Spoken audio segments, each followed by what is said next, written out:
शेरा वाली हो,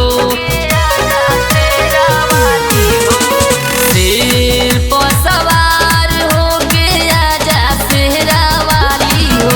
अब फेर दीही नजरिया हमरा गावे मैहर वाली हो, फेर दीही नजरिया हमरा गावे मैहर वाली हो, फेर दीही नजरिया हमरा गावे मैहर वाली हो।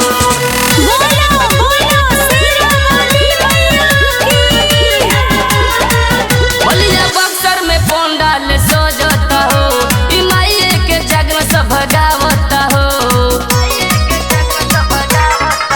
बलिया बक्सर में पंडाल सजता हो, ई माई के जग में सब भगावता हो।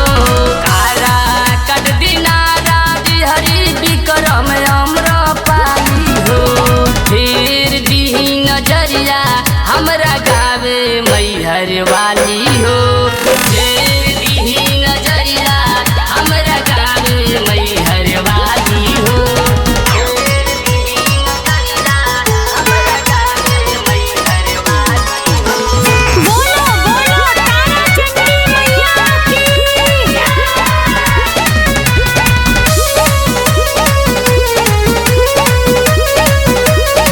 ससरम तकिया पंडाल बड़ा सुपर हो, ई माई के महिमा बाबू पर हो। ससरम तकिया पंडाल बड़ा सुपर हो, ई माई के महिमा बाबू पर हो। बबुआ मोहनिया चंदौली कुदरा है संझौली हो, फेर दीही नजरिया हमरा गावे मैहर वाली हो, फेर दीही नजरिया हमरा गावे मैहर वाली हो, फेर दीही नजरिया हमरा गावे मैहर वाली हो। बोलो बोलो दुर्गा मैया की। महेंद्र माई के पचरा गावेला हो, भजन चरणों में सिरवा झुकावेला हो।